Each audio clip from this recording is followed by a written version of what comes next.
Public Sénat, avec le soutien de la Mutuelle nationale territoriale, la Mutuelle des agents des services publics locaux et Adviso Partners, cession, acquisition et transmission d'entreprises, nos territoires ont de la valeur, vous présente le Journal des territoires.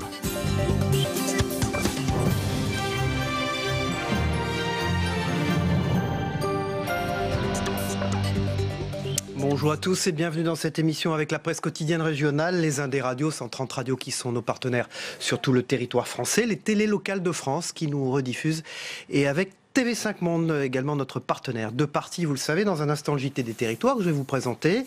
Puis après la météo à 8h, l'invité politique de Territoire d'Info en direct sur ce plateau ce matin, c'est la ministre de la Justice, Nicole Belloubet, qui sera là au lendemain, vous le savez, du congrès qui s'est tenu à Versailles. Tout de suite, c'est le JT des territoires. Je vous y retrouve dans un instant. À tout de suite. Le congrès, bien sûr, dans l'actualité, Emmanuel Macron a défendu son action et maintenu le cap hier devant ce congrès tenu à Versailles pendant près d'une heure et demie sur le volet social. Peu d'annonces, mais des constats. On fait le point avec Adrien Delevet de Public Sénat.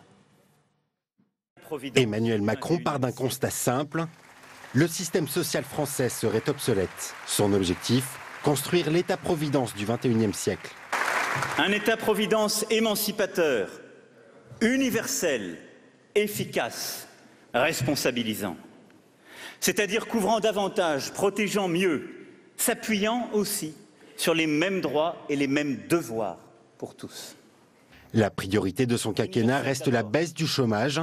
Face aux parlementaires, le président appelle à un nouveau cycle de négociations avec les partenaires sociaux. Le projet de loi Avenir professionnel sera modifié en ce sens dans les prochains jours. Et ces règles seront négociées dans les prochains mois par les partenaires sociaux afin qu'une telle réforme puisse entrer en vigueur au printemps 2019. Pendant près d'une heure et demie, peu d'annonces, mais des constats. Il faut faire plus en matière de dépendance, de pauvreté et d'assurance maladie. Des propos qui n'ont cependant pas convaincu l'opposition. Tout au long du discours, on a eu un président sûr de lui, qui fixe un cap, une sorte de pilote d'avion, et il en faut, mais qui manifestement considère qu'il n'y a que des classes à faire à l'intérieur de son avion. Et donc cela est dommage pour moi. Ce ne sont pas des sujets du président de la République. Pourquoi ? Parce qu'il ne peut pas donner de dispositifs et le diable se niche dans les détails. Ce sont les dispositifs qui comptent, ce n'est pas les intentions. On a tous envie d'aider les personnes âgées et on a tous envie de faire en sorte que les personnes dépendantes ne soient pas abandonnées à elles-mêmes. Ce qui compte, c'est la mécanique. Et la mécanique, elle relève du ministre et du débat entre le gouvernement et le législatif. Si le président a également acté et assumé le report à la rentrée du plan pauvreté, il a tenté de donner un visage plus social à sa politique. Un discours avant la méthode.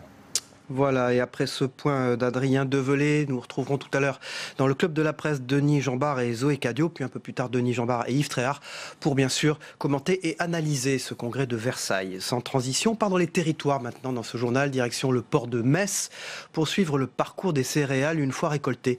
La moisson a débuté avec 15 jours d'avance cette année. Au port de Metz, le bal des camions est incessant au pied des silos de la coopérative Lorca. Sur les 4 à 6 semaines de moisson, près de 2000 tonnes de céréales sont acheminées ici et très rapidement exportées par voie fluviale vers l'Allemagne, les pays du Benelux ou encore les Pays-Bas. Jean-François Ambroise pour Mirabel TV y était. Le bal des camions est incessant au pied des silos du groupe Lorca, tous voulant décharger la marchandise. Blé, colza, orge s'engouffrent dans les fosses. Le bal des camions a débuté depuis une quinzaine de jours, avec 15 jours d'avance par rapport aux autres années. La moisson s'annonce bonne pour cette année, on arrive sur la fin des orges, le début des réceptions de colza. Ces céréales proviennent directement des exploitations agricoles ou des silos disséminés sur le territoire mosellan et le nord de la Meurthe-et-Moselle. Le groupe Lorca en compte 37. Sur les 4 à 6 semaines de moisson, près de 200 000 tonnes de céréales vont converger vers le port de Metz. Mais avant d'être acheminées vers les cellules de stockage, les céréales sont contrôlées. Un échantillon est prélevé dans la benne. Dans le laboratoire, les grains sont passés au crible. Taux d'humidité, taux de protéines, le pourcentage d'impuretés est également mesuré. Tout ce qui n'est pas du grain, en fait, je vais le retirer. Donc tout ce qui est petits paillons, petites graines vertes, graines d'autres céréales, toutes ces choses-là, en fait, vont être décomptées de la livraison pour l'agriculteur. Le but pour nous, pour pouvoir commercialiser les céréales, c'est d'avoir une céréale qui est saine. À partir de cet échantillon, on va pouvoir en définir un classement dans le silo. Soit la marchandise va être tout de suite prête à expédier, dans des cellules prêtes à expédier, soit dans des cellules qui devront être nettoyées par la suite pour pouvoir être commercialisables selon les normes en vigueur. Sur le toit du silo principal, à 73 mètres de hauteur, on a une vue globale du port de Metz et des infrastructures du groupe Lorca. L'été dernier, un nouveau silo est sorti de terre. Ce nouvel équipement représente une avancée logistique majeure pour l'expédition des grains. Nous avons investi 10 millions d'euros dans une nouvelle infrastructure portuaire qui se trouvait juste en face, également embranchée pour le chargement des bateaux. Il s'agit d'une capacité de 25 000 tonnes qui nous permet de charger en quelques heures des bateaux de 1000 à 4000 tonnes pour ensuite partir sur la Moselle et sur le Rhin. Directement relié à la Moselle et par prolongement au Rhin, Lorca bénéficie d'un emplacement stratégique pour exporter ses céréales sur le marché international. Sur une année, 400 000 tonnes de céréales collectées auprès des 2000 adhérents de la coopérative transitent par le port de Metz. 80% sont exportés par voie fluviale, direction l'Allemagne, les pays du Benelux ou encore les Pays-Bas. Et si on bradait les invendus au lieu de gaspiller? C'est l'idée de l'application Too Good To Go, lancée à Nîmes il y a une quinzaine de jours. Elle met en relation restaurateurs et gourmands pour vendre les produits alimentaires invendus pendant le service. Julie Darling pour Via Occitanie nous le raconte. C'est la fin du petit déjeuner ici, dans cet hôtel situé près de la gare de Nîmes. Il y a beaucoup de restes qui ne finiront pas, heureusement, à la poubelle, mais... Ce petit sac où nous allons mettre dedans tous les produits qui nous restent du petit déjeuner. Donc aujourd'hui, nous avons du pain. J'ai toutes ces viennoiseries qui me restent. C'est Oliver qui vient récupérer les friandises. Il a utilisé l'application Too Good To Go et a été mis en relation avec l'hôtel. Une application qui permet au restaurant de brader les invendus. Comme c'est à petit prix et qu'il y en a beaucoup, c'est plus intéressant. Nous, on le vend 1,80 €. 1 € est reversé à l'association. Il nous reste 80 centimes. Après, c'est vraiment une question de volonté et de ne pas vouloir perdre des produits ou alors les mettre dans une poubelle et mettre de la javel dessus pour que personne n'en profite. C'est dommage. Ici, après le service, dans la poubelle du chef Raphaël, même système, pas de nourriture. Il prépare son doggy bag pour le lendemain. Le sac, alors on demande aux clients de venir avec leur sac, mais on s'est rendu compte quand même que beaucoup de clients ont un peu la flemme. Donc on aimerait bien que ça vienne parce que c'est important en fait pour l'écologie, encore une fois. J'ai eu envie aussi de jouer le jeu avec mes clients. Ça permet d'éviter la perte, ça permet d'éviter de jeter dans la poubelle et ça permet aussi à des clients de pouvoir découvrir nos produits. Cette application anti-gaspi a été créée en 2016 et existait déjà à Toulouse ou encore à Montpellier avant d'être lancée à Nîmes en mars dernier. En 3 mois, 2500 repas ont été sauvés dans la ville. Encore une fois, pour nous, c'est une question de changement de mentalité. Au début, les commerçants qui étaient un peu réticents en disant justement, moi je veux pas casser mon image de marque en vendant des invendus ou alors j'ai peur qu'il y ait des empoisonnements, etc. Aujourd'hui, on a de moins en moins ces réponses au téléphone parce que les mentalités changent. Si certains groupes de grande distribution ont déjà adhéré à l'application, depuis 2016, la loi Garot les oblige aussi à donner leurs invendus aux associations. Au total, 9 millions de tonnes de nourriture sont jetées chaque année en France. Voilà, et quand la musique adoucit les mœurs, démocratiser la musique classique, c'est l'ambition du projet Demos, le dispositif d'éducation musicale et orchestrale à vocation sociale, Demos. Dans le Val d'Oise, une centaine d'élèves de 9 à 11 ans des villes d'Hermont, de Bessancourt, de Franconville, de Saint-Leu-la-Forêt ou de Taverny bénéficient de ce programme. Pendant 3 ans, ils vont s'initier gratuitement à la pratique d'un instrument classique, à raison de plus de 3 heures de cours par semaine quand même. Cerise sur le gâteau, ils se produisent en fin d'année sur la prestigieuse scène de la Philharmonie de Paris. Philippe Pémal de Via Grand Paris les a suivis pour nous.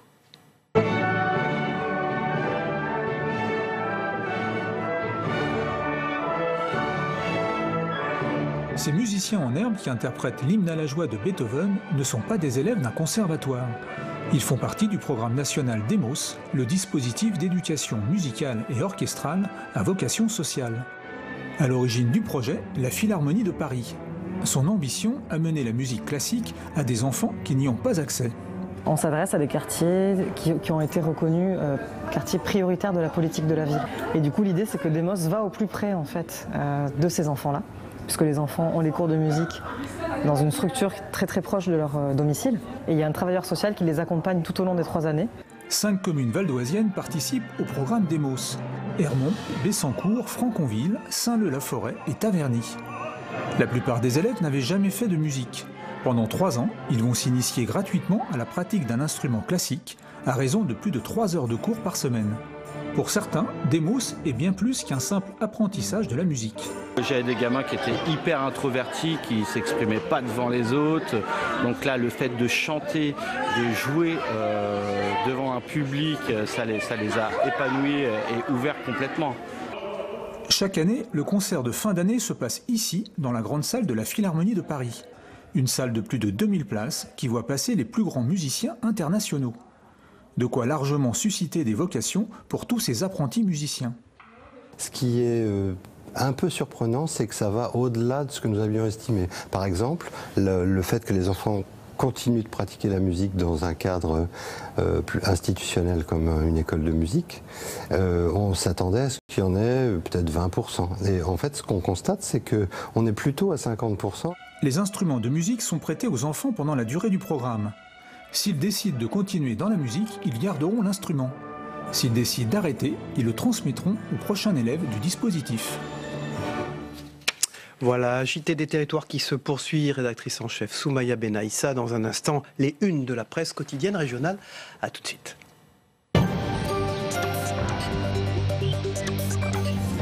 C'est du bleu, blanc, rouge un peu partout dans la presse quotidienne régionale.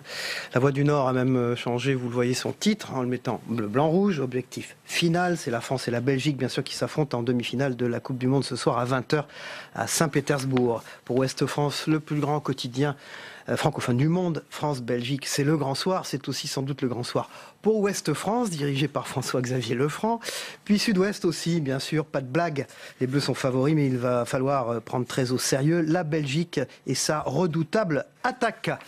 Pour le Midi Libre, c'est l'objectif final, comme vous pouvez le voir, et puis pour la Provence, que notre force soit avec eux.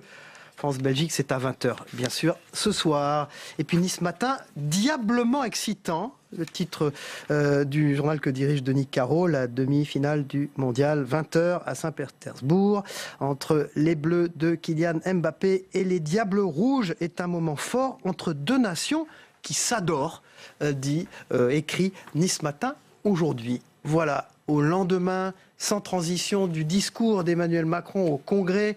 Les députés entament aujourd'hui une bataille parlementaire de plusieurs mois sur la vaste réforme institutionnelle voulue par le président de la République. Les discussions et les débats vont être animés entre opposition et majorité. On va revenir avec vous, Denis Jambard. Bonjour, merci d'être avec nous. Bonjour Cyril. Éditorialiste à Nice Matin et à Challenge. Et bonjour Zoé Cadio du groupe La Dépêche, le Midi Libre, l'Indépendant, j'ai rien oublié. Merci d'être avec nous. On va donc revenir avec vous sur les temps forts de cette intervention qui sera d'ailleurs modifiée dès l'année prochaine. On va en parler dans un instant. Emmanuel Macron a annoncé vouloir déposer un amendement à la réforme constitutionnelle afin qu'il lui soit permis dès l'année prochaine de rester au Congrès pendant les débats parlementaires suivant son allocution.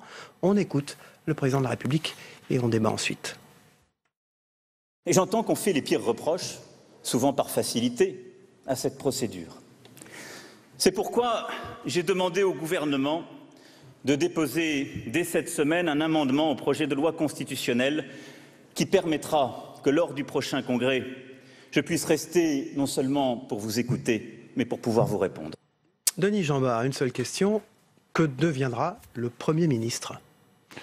Il deviendra ce qu'il est depuis le début du quinquennat, c'est-à-dire l'exécuteur de la politique d'Emmanuel Macron, très finement. Mais est-ce que c'est l'esprit de la Ve République, ça ?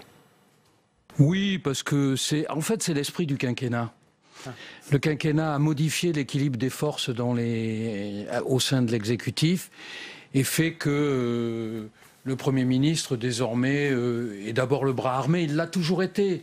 Mais il devient simplement le bras armé du président de la République parce que immédiatement dans le quinquennat reviennent les préoccupations électorales et donc il y a un jeu qui les contraint l'un l'autre dans ce dans ce nouvel attelage d'une certaine manière. Et puis les personnalités sont différentes de celles d'autrefois. Autrefois, les premiers ministres avaient souvent une histoire politique importante. Aujourd'hui, ce sont des élus locaux qui sont arrivés, au fond, au sommet de l'État, sauf pour le cas d'Emmanuel Macron, à travers un parti politique. Zoé Cadio, construire l'État-providence du XXIe siècle, c'était le but de l'exposé d'Emmanuel Macron devant le Congrès hier à Versailles. Alors, tout à fait. Construire l'État-providence du XXIe siècle, c'est une de ses promesses. Et puis, la formule est, je dirais, chatoyante d'une certaine manière quand on sait que le plan pauvreté qui était attendu ces jours-ci a été reporté. Alors, officiellement, parce qu'il y a certains réglages, mais Madame Belloubet, qui vient sur ce plateau... qui sera notre invité politique de 8 heures. Avait dit, c'était Madame Buzyn, excusez-moi, qui avait dit aussi c'est parce que le président Macron avait promis d'aller en Russie, à Saint-Pétersbourg, pour la demi-finale, si jamais la France était sélectionnée. Vous voyez, on parle quand même de foot ce matin. Mais bon, il y a un dégât collatéral. Et ce dégât collatéral, ça a été le report du plan pauvreté, mais aussi le report du plan hôpital et santé. Donc, il a annoncé tout ce volet social, cette fameuse jambe gauche, cette jambe sociale qui est attendue dans la Macronie à partir de septembre, soit aussi pour caler vers quelques arbitrages. Il faut aussi serrer les vis, Denis Jeanbart. Il l'a dit hier sur les dépenses publiques, il faut faire des choix. Là, l'Emmanuel Macron qu'on connaissait était bien présent aussi. D'autant plus que ça devient urgent parce qu'il a prévu, promesse électorale, 60 milliards d'économies sur 5 ans. Une année s'est déjà écoulée et il n'y a eu aucune économie, ou quasiment pas. Donc, comme il l'a dit, on ne peut pas continuer comme ça, c'est-à-dire en augmentant les impôts. Il faut rappeler qu'il les a quand même beaucoup augmentés. Pas facialement comme ça, mais il y a des taxes, etc. Et d'ailleurs, j'étais assez surpris hier de l'entendre dire que le pouvoir d'achat avait augmenté, alors que l'INSEE vient de nous dire qu'il a baissé depuis très longtemps pour la première fois au premier trimestre. Donc on peut rectifier en tout cas cette information du président de la République sans lui faire offense. Mais je crois en effet que c'est une question importante. Moi, je ne suis pas a priori contre la dépense publique, sauf que si la dépense publique dans ce pays était la réponse, celle défendue notamment par Mélenchon et une partie de la gauche, était la réponse à tous nos problèmes devraient être réglés, puisque nous sommes le premier pays au monde en termes de dépenses publiques, en tout cas dans les pays de l'OCDE. Nous avons une dépense publique beaucoup plus élevée que la moyenne européenne. Or, nous avons, par rapport à la moyenne européenne, la croissance... pas la plus faible, mais une des plus faibles, et un taux de chômage parmi les plus élevés, en tout cas par rapport aux démocraties de l'Europe du Nord. Donc, il y a un problème dans ce pays avec la dépense publique. Alors, ça demande beaucoup de courage. On va voir comment il va organiser cette réduction des dépenses. Il a dit que ça passait par une réorganisation de l'État et un renforcement d'une certaine manière de la déconcentration. C'est-à-dire les pouvoirs locaux de l'État vont être renforcés. Moi, je trouve ça extrêmement important. Je me demande comment vont réagir les maires. Et je ne vois pas très bien comment, en renforçant les pouvoirs locaux de l'État, on réduit la dépense publique. Et hier aussi, c'est peut-être passé un peu inaperçu, mais pour réduire la dépense publique, il a annoncé aussi qu'un certain nombre de postes allaient être supprimés au ministère des Finances, et notamment pour les douanes. Je ne sais pas si vous avez entendu, il a annoncé la suppression de plusieurs postes qui est justifiée par la numérisation et aussi par une réorganisation du budget de l'État. Il y avait eu une politique qui avait été menée qui consistait autrefois, sous Nicolas Sarkozy, en tout cas dans la fin de son mandat, à ne remplacer plus qu'un fonctionnaire sur deux partant à la retraite. Alors c'est un peu une règle aveugle parce que vous avez des besoins dans certaines administrations et des besoins qui disparaissent dans d'autres. Je donne un exemple. J'ai du mal à comprendre, moi, mais on peut peut-être sans doute me l'expliquer, pourquoi il y a autant de fonctionnaires dans le ministère de l'Agriculture aujourd'hui que dans les années 50, alors qu'il y avait 10 fois plus d'agriculteurs. Oui, mais enfin, bon, ça c'est aussi... Pourquoi ces gens-là ne sont pas basculés, par exemple, dans l'environnement? Je pense qu'il y a aussi l'héritage français, d'une certaine manière, et que, qu'on le veuille ou non, l'agriculture a été très longtemps une des mamelles de l'économie française, pour reprendre l'expression Louis XIV. Un mot sur le système de refonte des régimes de retraite. dont il a été question hier, donc à quelques mois de cette réforme des retraites. Et d'ailleurs, ça a été, je ne sais pas si vous avez vu hier justement aussi du Congrès, ça a été aussi le début du bronca, parce qu'il a dit... C'est là que ça s'est passé. C'est là où ça s'est passé, c'est quand il a dit que ça ne changerait pas pour les retraités. 3 petits points d'aujourd'hui. Et il parlait non pas du système des retraites, mais à propos des pensions de reconversion. De reversion, excusez-moi. Et là, on voit que le dossier retraite arrive et que ça va beaucoup bousculer. Et c'est là aussi qui dit que c'est la fin de l'État-providence d'une certaine manière et qu'on n'a plus non plus les moyens d'avoir une telle protection sociale. Denis Jambard, je voudrais vous entendre sur se donner un cadre, comme il a dit, à l'islam dès cet automne, là-dessus. Ça me paraît important. La question, c'est de savoir quel cadre. Moi, je n'ai pas de réponse, en tout cas, dans les propos du président de la République. D'ailleurs, je n'ai pas de réponse sur beaucoup de questions. Il n'était pas surprenant hier. Au fond, j'ai envie de dire, ni novice sub sole, rien de nouveau sous le soleil macronien, parce que même les réformes que Zoé vient d'évoquer, finalement, elles étaient dans son programme et tout ça a été annoncé depuis longtemps. Sur l'islam, je ne vous coupe pas, mais garantissant qu'il s'exercera partout de manière conforme aux lois de la République. C'était très général, ça.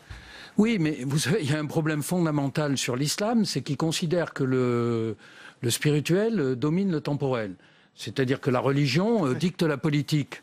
Or, ça, c'est une question de fond qui est posée à la République, puisque nous sommes dans une République laïque, dans laquelle la politique mène les affaires, et non pas le religieux, qui est une affaire de conscience personnelle, intime. Comment va-t-il résoudre ce problème, et que va-t-il dire? Est-ce qu'il va demander à l'islam, ce qui serait quand même alors là un acte important, très fort, de se réformer? Alors, il dit de se réformer d'une certaine manière, parce que hier, il a quand même dit que la République n'a aucune raison d'être en difficulté avec l'islam. Donc, il repose bien l'islam dans la sphère privée.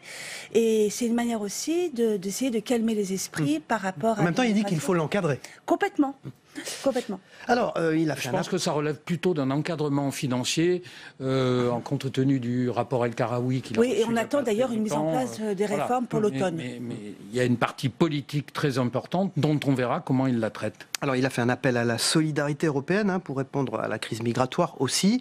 Pour lui, l'Europe se découpe en 2 camps, au fond, les nationalistes et les progressistes. À 1 an des élections européennes, on va écouter ce qu'a dit le président de la République là-dessus. On y revient. La frontière véritable qui traverse l'Europe est celle aujourd'hui qui sépare les progressistes des nationalistes.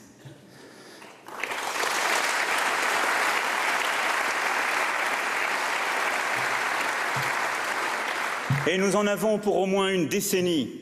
Ce sera difficile, mais le combat est clairement posé. Il sera au cœur des enjeux de l'élection européenne de 2019, qui appartient à ces scrutins qui sont aussi des tournants. Denis Jambard, là-dessus. Oui, il a raison. En tout cas, il y a deux Europes, et voire 3 d'ailleurs, qui se dessinent. Avec des élections surtout. Avec des élections et des élections européennes dans un an. Importantes. Mais on voit bien qu'il y a au fond 3 blocs à peu près de 150 millions d'habitants. Ce bloc de l'ancienne Europe de l'Est, rallié à la entrée dans l'Union européenne au cours des 20 dernières années. Une Europe du Sud qui, elle, est exposée au populisme, à la question migratoire, je veux dire, en ligne directe, qui est sur... et puis une Europe du Nord assez prospère.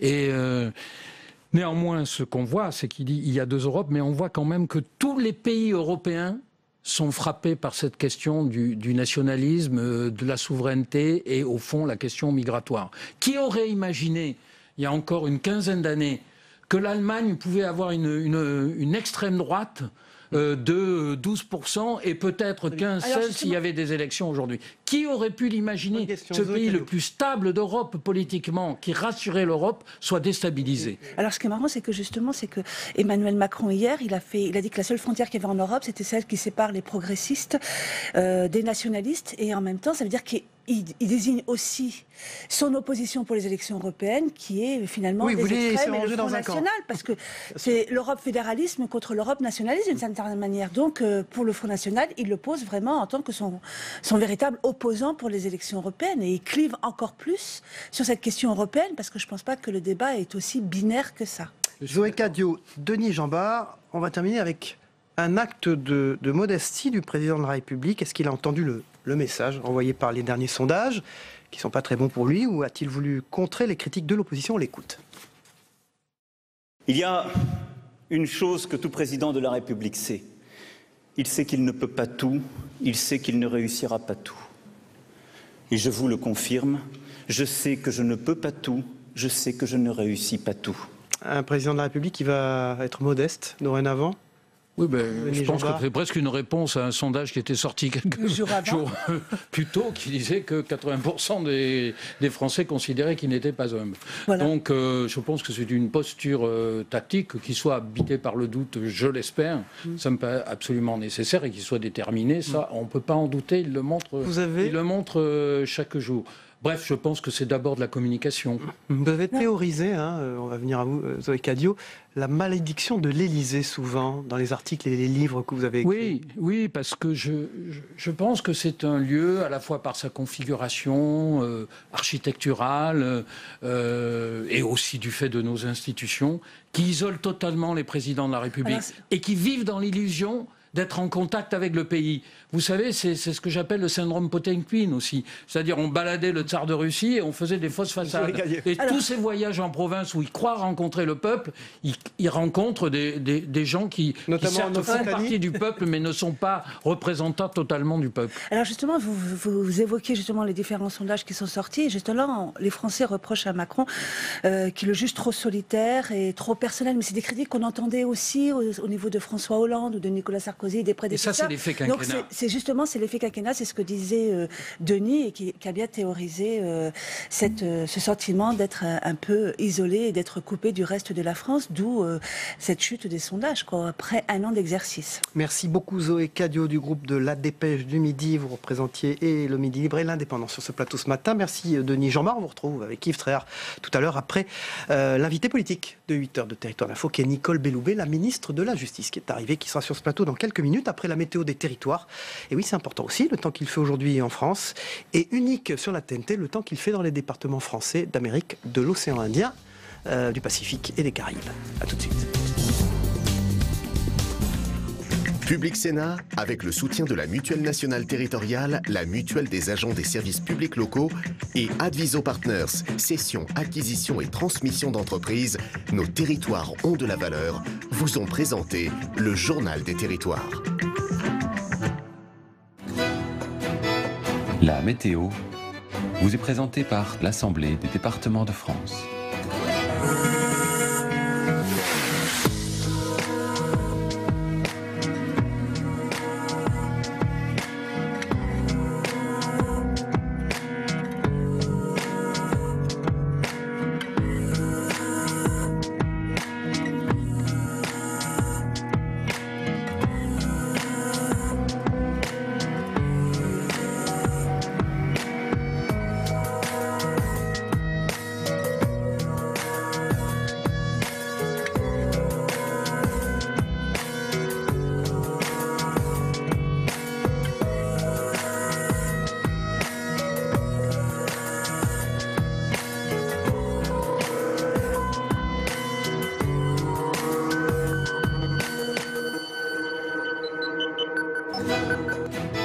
C'était la météo avec l'Assemblée des départements de France.